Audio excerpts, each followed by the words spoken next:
And then this is the point where Bryony says that this is the final session and that we're done. I think she's probably come to her conclusion that he is crazy. Says like Katie isn't important, Jamie is. Everyone will remember Jamie. Nobody will remember her. I think it's really crucial to show how misogyny is killing women. Misogyny is.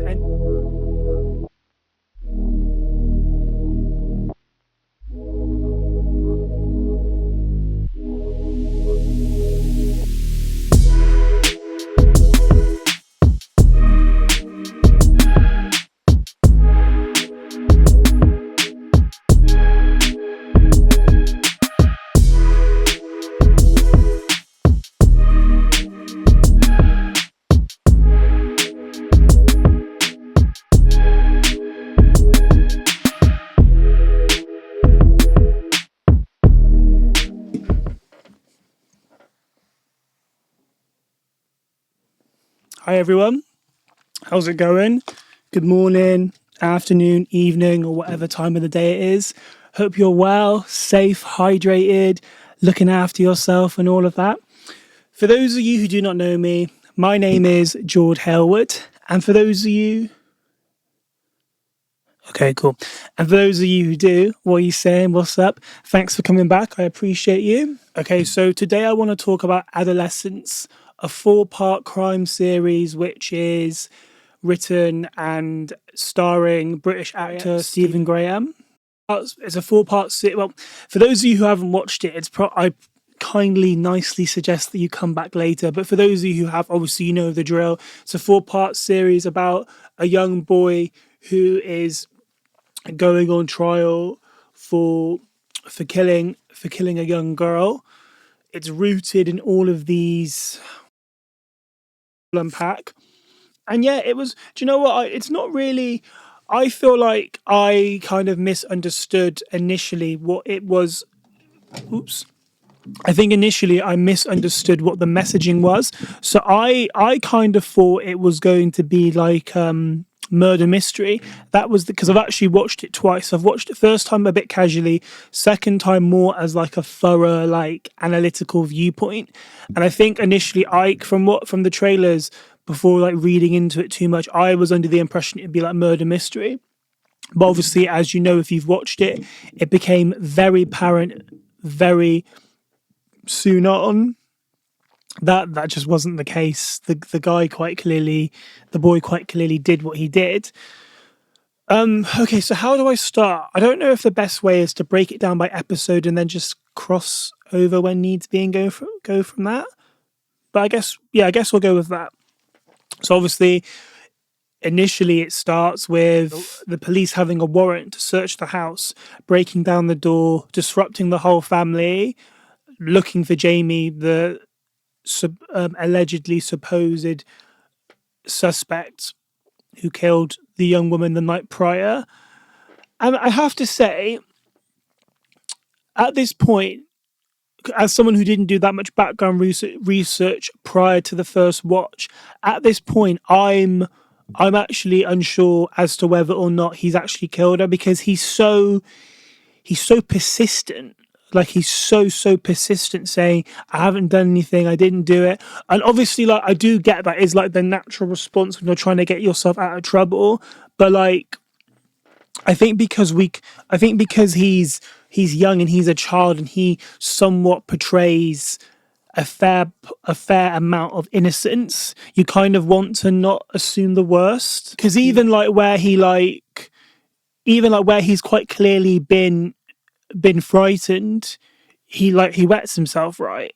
And that, I think that shows straight away that he is still very much a child. He's still, even though he has committed an awful thing, he's still very vulnerable. He's still very I don't want to say innocent. I don't think innocent's fair because he's not, but still fragile to an extent, you know, like he still needs to be looked after.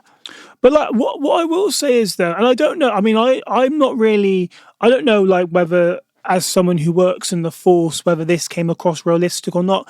But from what I saw, I thought they were very like patient and like very like respectful and very patient and respectful and very like calm. Like usually when and again, I think that reinforces the idea of them communicating with a child. Like for example, like where like they're saying, like even giving him the option to get his dad to help him get changed. Like that wouldn't be the case for a grown ass adult, you know. And even and when he's like being escorted into the van, and they're all telling him to calm down and that it'll be all right. It's just very, even like initially from the jump, we have these reminders that he's very much a child, you know. Because I think and I appreciate the gestures and the level of understanding, but I just think, I don't know. I just think this quite clearly wouldn't be the case if this was an adult. I think something that we also caught onto as an audience quite early on is the idea that he is very dependent on his dad. He's very dependent on his dad. Like even like when he's being called, no, sorry, when he's like obviously been oh my god, when they've like come into his room and obviously they're telling him to like do what he needs to do. At that point, he calls for his dad. When he is asked at the station if he has a solicitor, he says, "Can I ask my dad?" When he's spoken to about having an appropriate adult, the response is, "Can I have my dad?" And I think that shows. I think it can show a lot of things. I think it shows the comfort he quite clearly has with his dad, which is I guess nice and optimistic somewhat. I think it also can, I mean, I guess it's too early to say at this point, but I think it also shows his dependency on men or males, you know. You don't really see any particular moments where he has an urge or a desire to communicate with his mum. And I guess that can lead on to what I talk about later, but I guess that can kind of, even earlier, in the earlier stages, suggest something to the audience. But like I already said, I really, really thought it wasn't him. Because in my head, I'm thinking, how can someone be so distressed and so consistent and committed to saying that they haven't done this when they quite clearly have? But I guess when you're in that level, I guess when you've reached that level of desperation, maybe you see things differently. I don't know. And also maybe, I think, because he's a child, maybe he didn't even conceptualize the idea, or not conceptualize, but like even grasp the idea that footage would have caught him. You know, again, it just shows more signals of his innocence, because most people would have been, I don't know, say like a professional criminal, someone who knows what they're doing, would have like checked for cameras, covered themselves up, you know, like put precautions in place. But because obviously he doesn't have the experience and he doesn't really know what he's doing, that obviously just wasn't the case for him. I think something which is really apparent from the jump is validation. And I think that can links to the idea that he's insecure. I don't know, but he asks his dad, like, does he believe him? Does he believe that he didn't kill Katie? And he asks the psychiatrist that if she likes him, but obviously that's for later. But then I have a bit of a contrast, because I think initially the idea or the messaging usually is, oh, well, like, it's down to the parents. Parents, you tend to get the blame when they have a child that misbehaves or is out of line.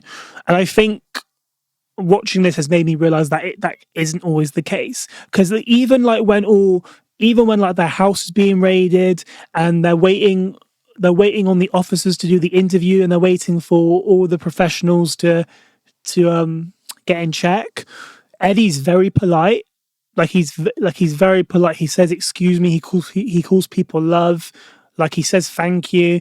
I mean, understandably, he's a bit abrupt at moments because he doesn't understand what's going on, to be fair to him, same as the mum.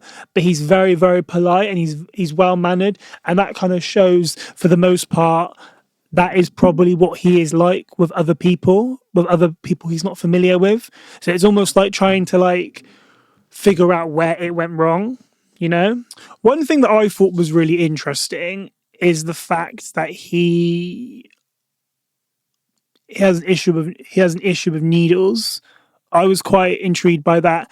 And again, it's all these additions which kind of just signify control, indicate his innocence because he's scared of needles, yet he had a knife on him to harm the girl. I don't know, it's a very difficult and interesting contrast. I think it must be purposely done. I think it's just these reminders, and I'm going to stop this one after, but reminders that he is obviously a child. But I think for a lot of it, I mean, because they do acknowledge that he gets acknowledged that he is very clever. He passed all the tests, like he's aware of what's going on for the most part. But I think he's quite disconnected in some points. And I don't know if that's fair to blame him for being a child or because of the action he's done. Because when you watch the bit, right, when you watch the scene where he actually gets shown the CCTV of him stabbing Katie, he genuinely looks shocked. You know, I think maybe part of him didn't even realize to the full extent what he did. You know, because up until that point, I thought this kid is so innocent. Like, there's no way he did this. Surely not. Like, I was very much in disbelief. Like, I didn't really, how would I word it? I don't know, like I didn't really think it was the case. Like, I just thought, I was like, this kid is like an emotional wreck. Like, there's no way, because you know how like when some people you see it in shows and they're like cold-blooded killers and they're just very like stubborn and very like have like a very like concrete forefront. That isn't the case for Jamie, and it was very much like there must be a mix-up. But yeah, I genuinely thought up until that point like he was innocent, and then when like Detective Banscombe shows the CCTV, I was like, oh, he's f***ed it, and I was like, yeah.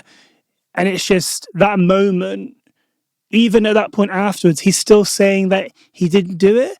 So in my head, I'm thinking like, there must be something like struggling to comprehend what you've done, or to be fair, maybe he's just so heavily in denial. But I thought that was really interesting, and that's something that carries on throughout the series.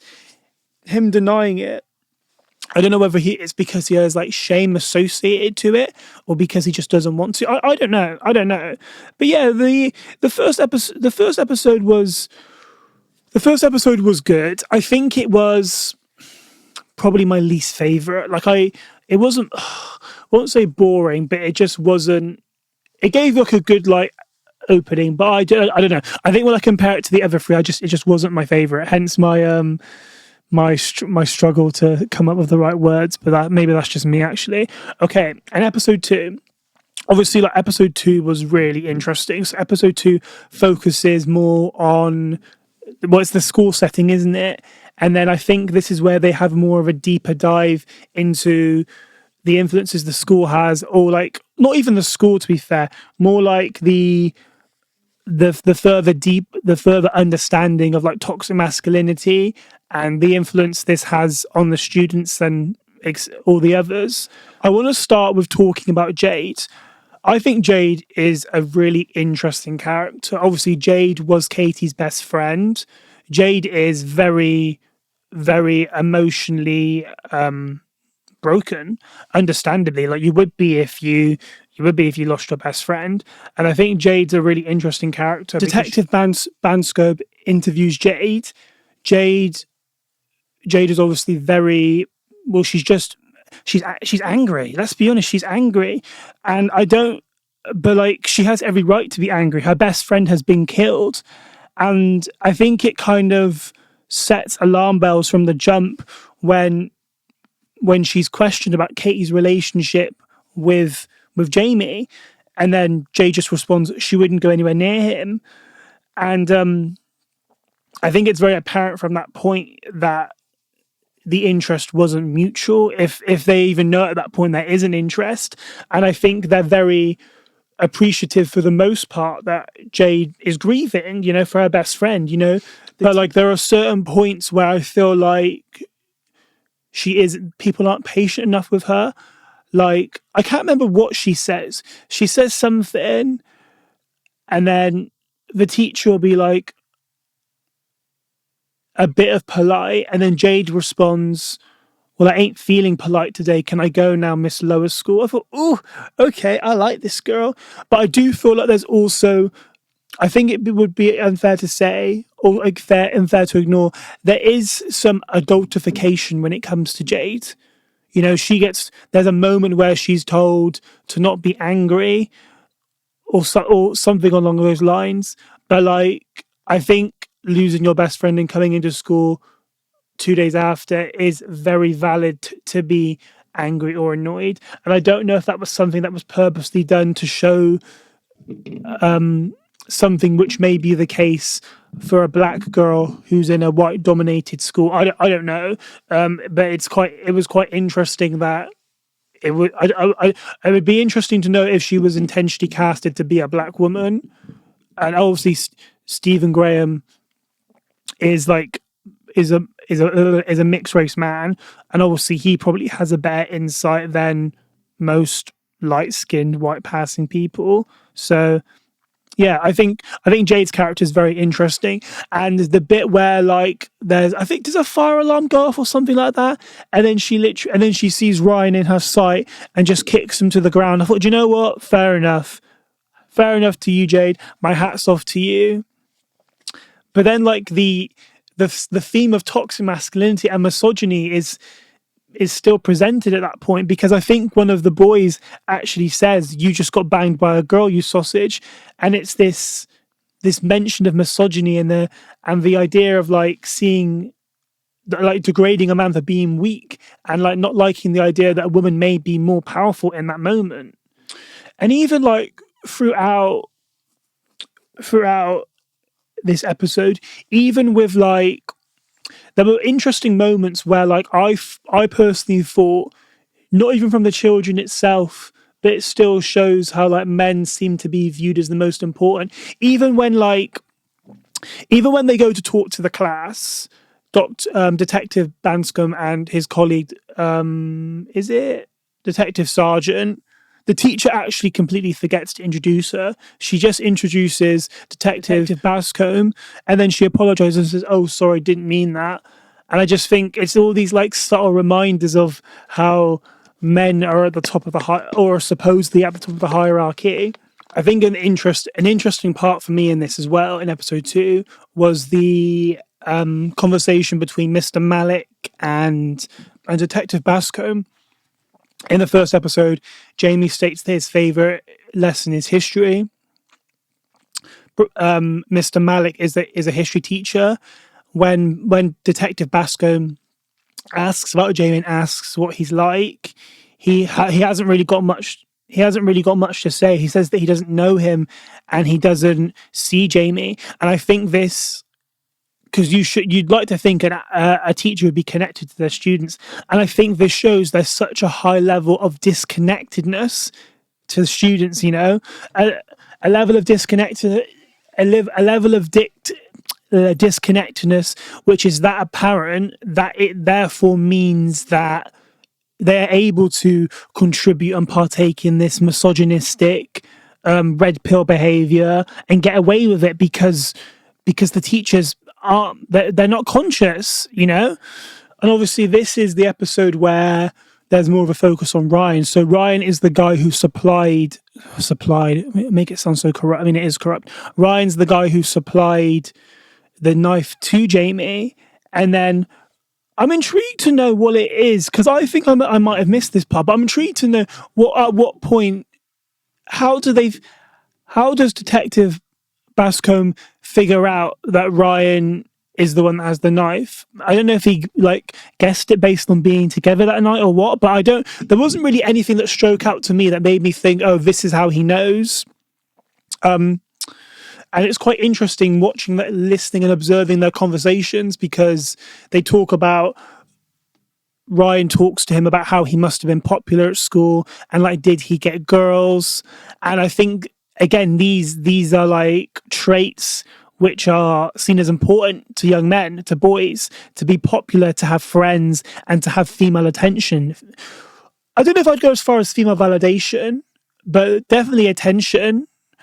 And it kind of, and I think from that point you kind of get a click onto the idea that these are things that are really significant and important to young men.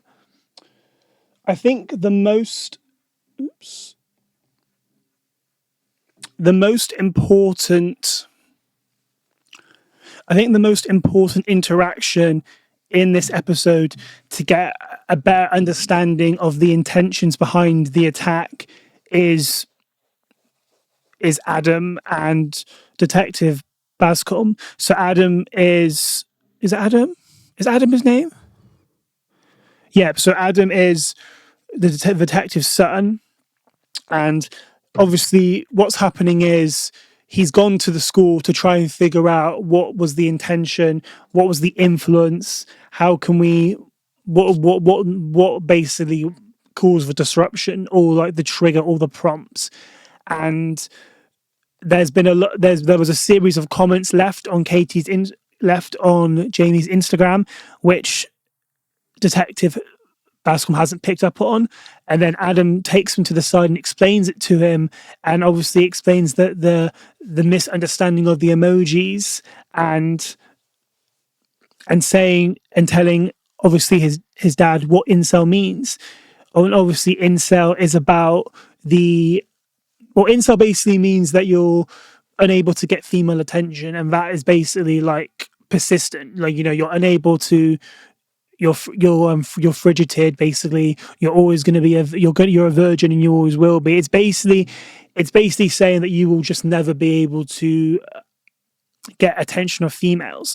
And I think the presumption was, because Katie posted this publicly, and because it was liked by so many people liking that comment is almost like solidarity and an agreement. Liking this comment is kind of suggesting, or we all think the same, which potentially, possibly, is what gave Jamie the trigger to be pressed. And I think this just kind of suggests the whole idea that there needs to be more education online, safety regulations for young people.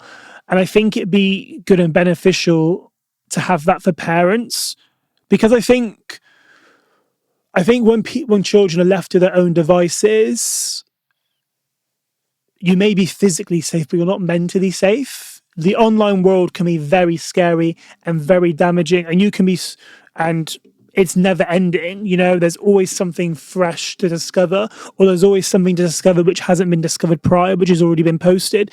And I think if there was something put in place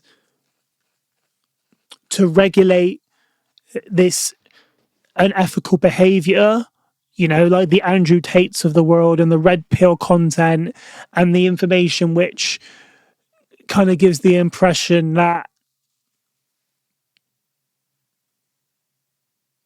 women are disposable, the world would be a better place. I think it's also like opening up another conversation about how like there's such a lack of extracurriculum and like youth. That is the one thing I'm hearing a lot out of this. It's such a shame how there's been such a lack of like youth clubs, and a lack of extracurriculums for young people to get engaged in, because the funding's been cut for them all. There's a really good quote by Detective Sergeant, where she says, all kids really need is one thing to make them feel good about themselves, and that's it. And that's so true. Like, people get lost in these red pill behaviors and this misogynistic behavior because they feel insecure and they need guidance, and they just they go down the wrong loophole, they go down the wrong gateway.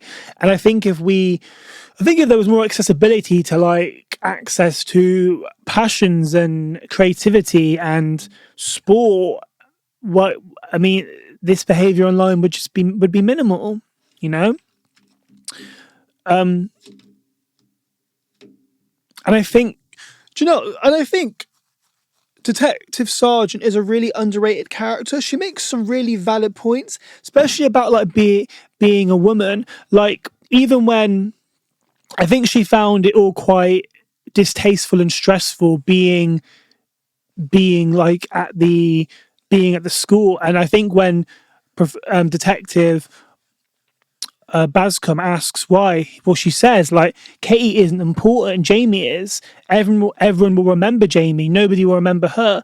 And it's true. The focus is so centered around the attacker, what triggered the attacker, what prompted the attacker to move the way that he did. That people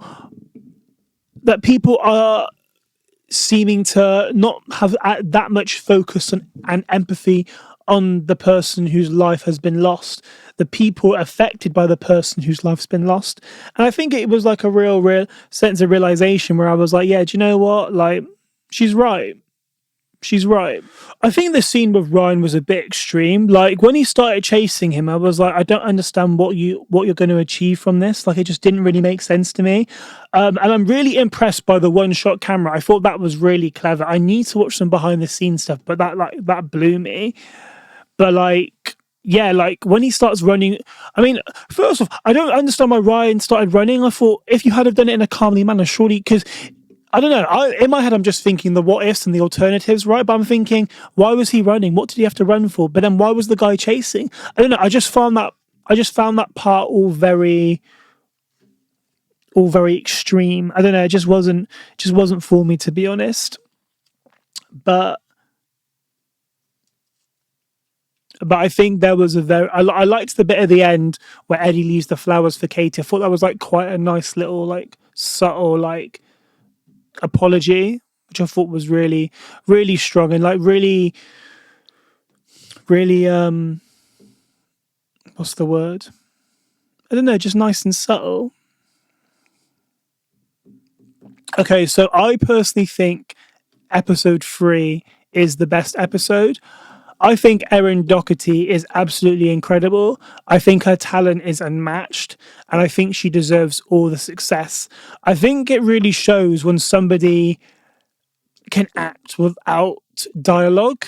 I genuinely think the people who can act the best are the ones who are able to act without dialogue. There are so many moments in that sequence, in that scene, where she doesn't have to say anything, and it's quite apparent and visible how she's feeling. And she deserves her flowers because her acting is astonishing, you know. But this was this was the best episode without a doubt, and I feel like you have to really. I don't know. I just don't think it's up for a debate. I do think episode 3 was the best episode, but it is interesting though because as the psychiatrist, as Bryony, yeah, she kind of picks and chooses when to have professionalism. She kind of picks and chooses when to have the professionalism. Like she refuses to hand the notes. Obviously, she's not able to elaborate on how the dad's feeling, and she can't know what the other shrinks think and ask Jamie, which is very fair. But then, like, when it comes to non-professionalism, why on earth would you ever give a murderer a hot chocolate? God knows what he could do with it. Granted, he did throw it across the room, but like that could have gone. That was just a bad move. And also, there's been a theory online about how she purposely put the pickle in the sandwich, knowing he wouldn't like it, to see how he responds. Now, I'm not a psychiatrist, but surely there's like an alternative way to have done that. Surely. But their dynamic is very interesting because Jamie quite clearly likes her and is appreciative of her, but he knows, and maybe that's why he feels comfortable to kick off in front of her. And I guess the whole point of this assessment interaction is for Bryony to unpack and understand Jamie's understanding of masculinity. And he can be quite abrupt. He can be quite abrupt and quite rude to Bryony. And I don't think these conversations happen as much with the men. Like, you see the way that he's quite closed when he's talking to the detective. But like, I think for the most part, Jamie is quite fond of her and quite comfortable around her. He's quite sarky. Like, he grins quite a lot. Like, he's able to maintain like an okay conversation with her for the most part. But at the same time, he can be very defensive, especially when his dad gets mentioned. I think that was the part that got to me. He seems to become very defensive when his dad gets mentioned. It's almost like, oh, like, what's the reason for that? Like, you know, like, what's going on? And then when Bryony has the conversation with Jamie about like, oh, what's your dad like? Is he loving? No, that's weird. See, I find that comment quite strange to pick up on, because it's very much like, what, like, affection with men is weird. I don't know, that part was just a bit like, but I think Jamie's approval for male validation is very apparent. Like, a good example is where he's talking about how like he starts doing football and he's crap and his dad knows he's crap, and he thinks his dad isn't proud. And I think like he's trying, maybe that's what got him into this horrible situation, trying to find alternatives to like reach a certain level of manhood or masculinity to validate himself as a man. You know, football is a very common activity preferred and enjoyed by men. So maybe he thought, well, if I can't reach my status of manhood through football, I will find alternative routes which then allow me to be seen and recognized as a man, maybe. I don't know, but I thought that was quite interesting. And there's also like, he's still persistently saying he's done nothing wrong. Like, he's still saying like, oh, I didn't do it. And it's just, and like, this is like a back and forth type of battle until he basically just explodes. And I think it's interesting how it's positioned as well, because initially when they first come in, it feels a bit more like a police interview where Bryony's one side and Jamie's another. And the angrier he gets, the closer she moves, even though she looks visibly scared. And I don't know if that intention is to try and make him feel more comfortable or like more able to open up to her even, sorry. But then he just completely loses it. Like, he shouts at her, slams the table, throws his hot chocolate, and then tells her, you can't tell me what to do. You don't control what I do in my life. And you can see that Bryony's actually scared at this point. But he recognises what he's done. You know, he's not like completely delulu. But like, he also switches up very quickly, which is quite scary. I think it's literally a minute or so, or not even that, and then he asks for another hot chocolate, and then obviously she takes the time out. She takes the time out to watch him, and I think this is probably to try and understand how he behaves. You know, like what he's like after he's had a bit of a screaming match, if you will. But then the chat moves on and has more of an intimate focus. She forgets the hot chocolate, and then she goes to say she'll get one, and he says, it's fine, I don't deserve it, I shouted. So he's actually acknowledging that he's done something wrong, which is a first. And then they talk about his relationships with women and how he views women. And he goes on to say, he's like, well, Dad's actually nice to Mum. And it kind of suggests like the common practice is that women aren't treated very fairly, you know? And then when the conversation moves on to asking about female friends, Jamie says no, like, his mates are his mates. And again, I think it kind of shows that misogynistic viewpoint, that not narcissistic, but that narrow-minded viewpoint that like heterosexual men and women cannot be friends. You know, it's a very obscure opinion, and like, it's very outdated and a bit silly. But I think when you're on that Andrew Tate algorithm, when you've got that very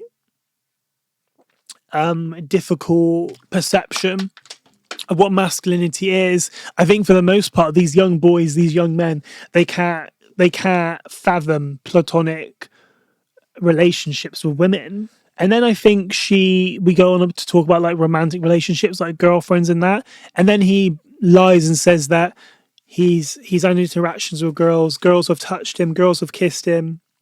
And then that isn't the case. And then they move on to talking about Katie, you know, talking about how Katie unfortunately was a victim. Is it hate crime? Is it hate crime to pass on people's pictures, people's nudes? Let's call it a hate crime. And what Jamie does is Jamie sees that point as a way to take advantage of her vulnerability. Yeah, he even says, I should have killed her, but I didn't. So like it's almost like he saw her weakness as like easy access. I think the frustration comes from doing the most to try and get female affection. It still hasn't worked. And again, like but then he kind of does have female validation because I think he wants a girlfriend. I think he wants affection. He even says that he thinks he's unattractive and he thinks he's ugly and that's why girls don't like him. And then he actually says to Bryony, "This is where you're meant to say that I'm not ugly." So he does. I think he does want female attention. And I think his behavior is almost what he does when he doesn't get female attention. But with that being said, he doesn't like being told what to do by women. You know, he has another tantrum. He's screaming, and then Bryony says, I need you to sit down." He doesn't. Carries on walking around, tells her to fuck off. Then eventually he calms down in his own time. And then I think more gets unpacked. He starts talking about how him and his friends were outsiders and they were picked on, they had things thrown at them. And then when it starts to get a bit intimate, he switches up the conversation again.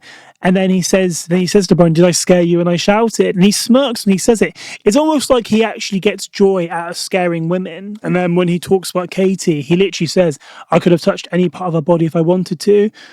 And this kind of reinforces the conversation about being able to take control of a woman's body. God forbid you would actually ask if it's okay. You would just assume it's okay, you know? And it's this red pill culture. It's this toxic masculine culture where a lot of men unfortunately believe that they have access to women's bodies.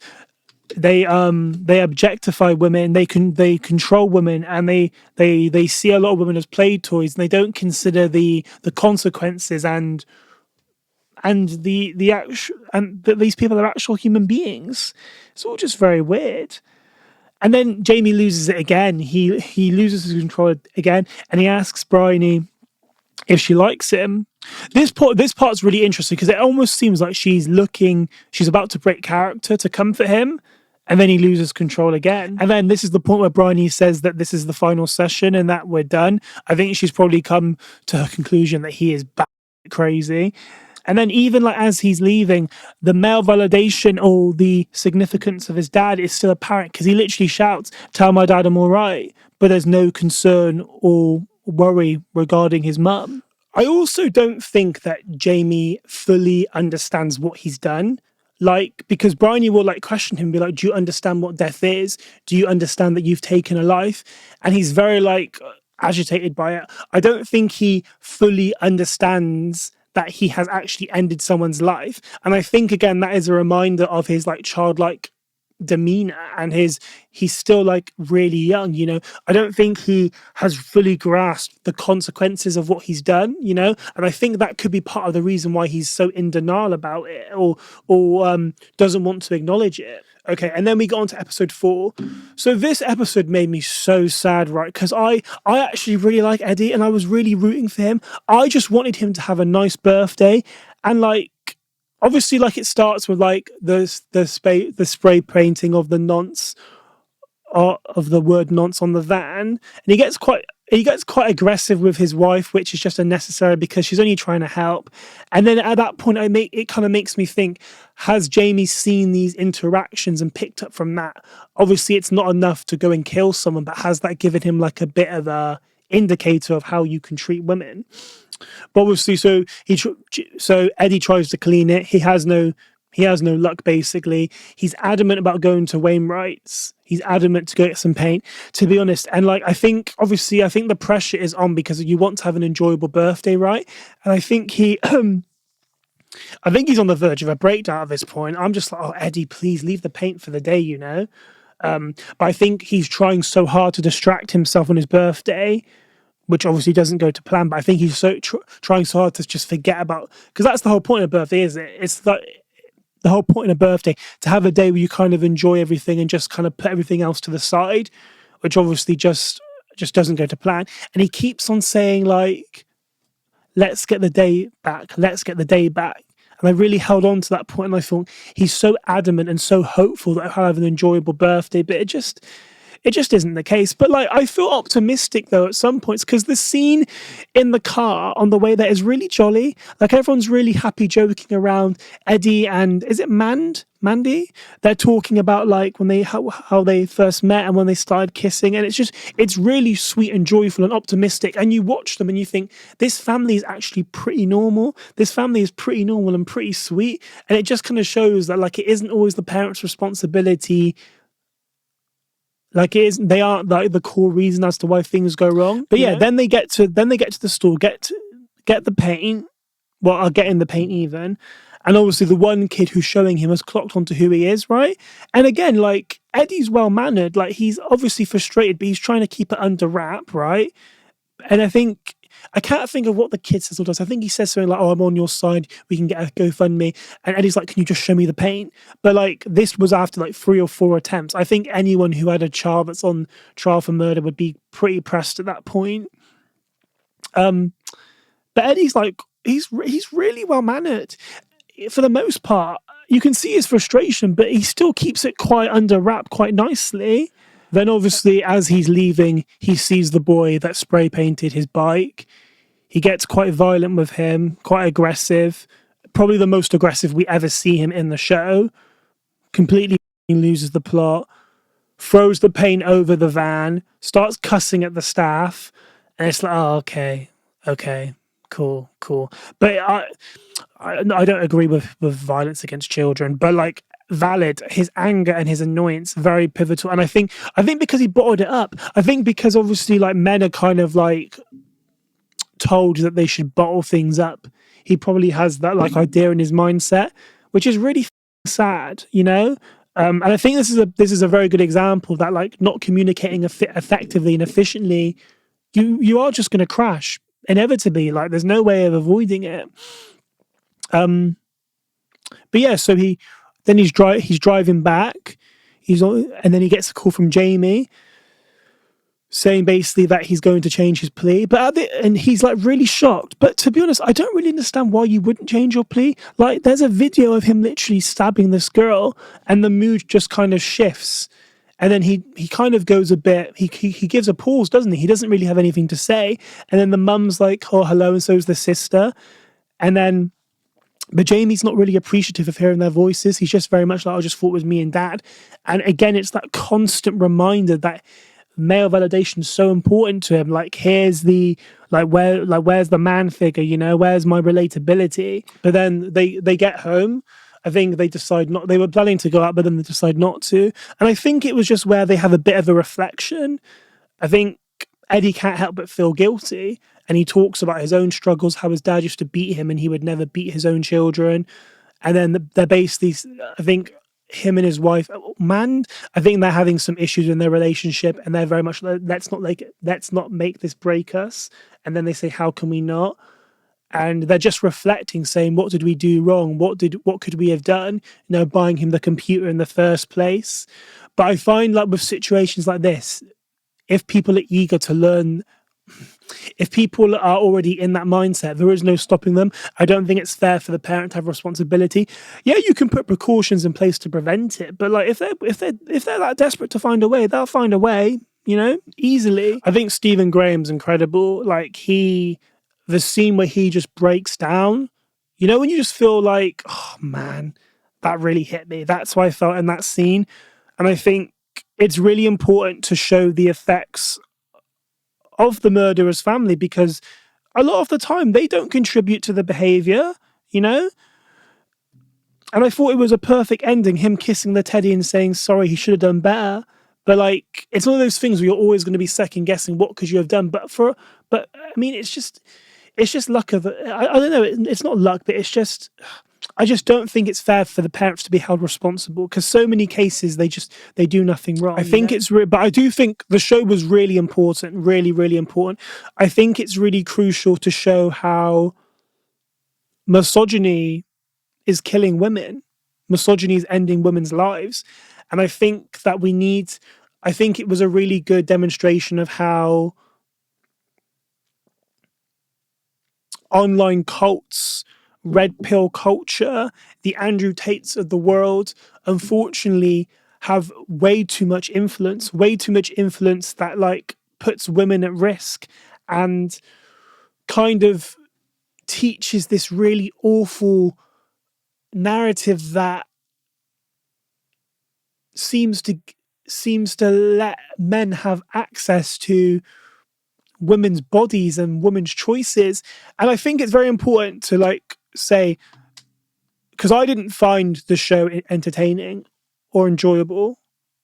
You know, I honestly I didn't find it entertaining and enjoyable. I found it provoking and insightful. You know, it made my brain really think. It made me as a man realize the luxuries and the privileges that I have for a lot of scenarios and situations. It made me hyper aware of how bad online discourse can be, you know, and we have to give creds to Stephen Graham for trying to shed light on such a pivotal topic. Too many women are in danger daily because of these horrific behaviors from men, you know. But the things I would like to have seen, I did write this down. Let me just say real quick. I think I would have liked to have seen the trial. I get this isn't a murder mystery, but I think I would have liked to have seen the outcome, you know, because I think him getting a long, lengthy sentence is what he deserves for his behaviour. And I would have also liked to have seen the effects of Katie's family. I think that would have been really interesting to see, because I get it was meant to show different perspectives, but I think also if we were to see how the family was affected, maybe that could prevent someone from behaving really badly.